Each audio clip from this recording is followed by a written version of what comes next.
And good evening to your cherished listeners. Good evening to you too. What happened in your contest on Saturday? On Saturday, I must commend the EC, the security agencies, and other agencies who conducted the election. When it started, it was very smooth, so they ended. The problem started when it got to sorting, and the sorting wasn't done in a very transparent manner in the sense that the first people they asked to move away from the sorting was the media. And they had just coded themselves. Nobody could see what was going on. And when they started counting, they just said one. Nobody knew what they sorted actually. And all we heard was one. So they asked for who? And they said for the MP. So in the course of the counting, the EC officer got to 69 to 80, jumped from 69 to 80, and everybody was, ooh, ooh, ooh. Then that was when somebody drew the attention of our team that one of the EC officers was actually holding my ballot papers and then destroying them. So my member of my team, who happened to be my brother, went to report to one of the police officers on duty, and nothing was done about it. So he went straight to the officer and asked him what he was doing. He tried to deny. And when we pulled the jackets, they actually saw the ballot papers and then an ink in his pocket. So that really infuriated some party members, and then it led to some kind of chaos. Sorry, I lost you, Honorable. You said something about ink. I didn't hear that clearly. The ink part, was found in the jacket of the EC officer who was in my ballot papers and suppressing them and putting in his pocket. So when my brother asked him what he was doing, he said he wasn't doing anything. So they pulled out the jacket and they saw the ballot papers for me and an ink was in it as well. He was pocketing your ballot papers that had your thumbprint on them? Sure.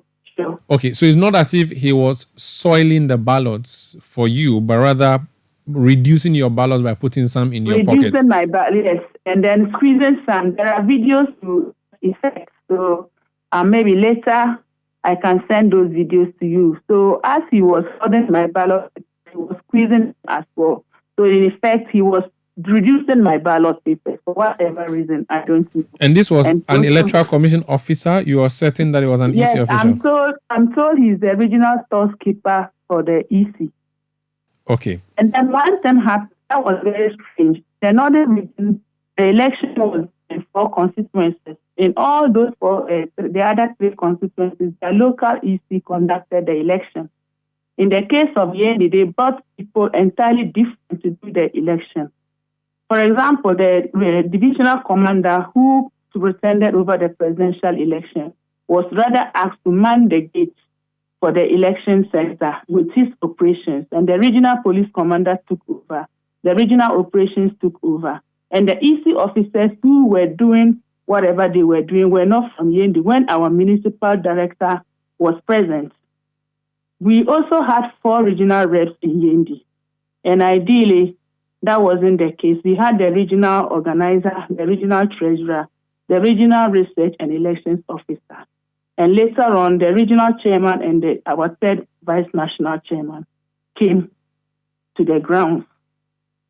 So in effect, whatever happened in Yendi was not transparent. Okay, but you did not protest the presence of any of these officers. So I believe you did not officially protest. So I'm not sure it would really be an issue now. When did things become chaotic and what caused that chaos?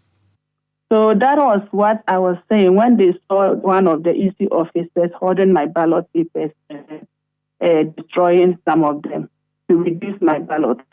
And then when he was confronted, they actually found an ink pad in his pocket. We retrieved that and it is with our team. So that led to the chaos. And then some party members who were angry got to the scene. And what happened? You witnessed this, so what happened? So there were chaos. Ballot papers were destroyed, both my ballot papers and that of the MP. Those ballot papers were all destroyed. So nobody was able to stay. Everybody left the venue. Okay. And then from there, I went to the police station to make a formal complaint as to what transpired at the election center. All right. So it means that the sorting had been completed, but the counting was not completed. The counting was not completed. I saw a release from the EC. They mentioned 296, but as at the time the problem started, they had counted to 226. So I don't know whether it's a mistake from the side of the EC. So you saw 200, but it should be 200 according to what? 26. 226. Okay. Yeah, there is a video to that effect where it got to. Before it was disrupted. Yes, please. What that means is that as far as you are concerned, we don't have a candidate for Yendi, do we? At all. We don't have a candidate for Yendi because the counting was not concluded and the ballot papers were destroyed. Okay. What are you doing about that? Aside reporting to the police, what have you done with your party? So for now, I've written a petition. I'm sure by tomorrow, our General Secretary will take delivery of the petition and wait for the party's response before I can think of my next action. Okay. What about the side issues that in the melee there were attacks, there was chaos? Our reporter reported to us how the member of parliament attacked him and his thugs also attacked him. You were there, I'm told, with your husband. Did you notice that? Did you witness anything? Actually, I didn't witness that. I had left the scene, but there are videos that I saw after the incident. But I wasn't at the venue then. What I know was that the bodyguard to the MP was arrested with a gun. And that was, the police picked him up. But later on, we saw that he was released. So that I know. His bodyguard had a gun. I see. Now, but are things calm and okay in Yendi? Yendi has always been a peaceful... Because I've seen flyers around about a thank you tour and all of that. Yeah, so I don't know what the thank you tour is about. And as you can see, the EC has issued a statement. As we sit right now, there's no clear winner for the parliamentary primaries. So nobody can hold myself as parliamentary candidate for Yendi. Because as they said, there is nothing like that. I've seen videos suggesting that yesterday you were in celebratory mood and you had a convoy driving through town claiming to be the candidate.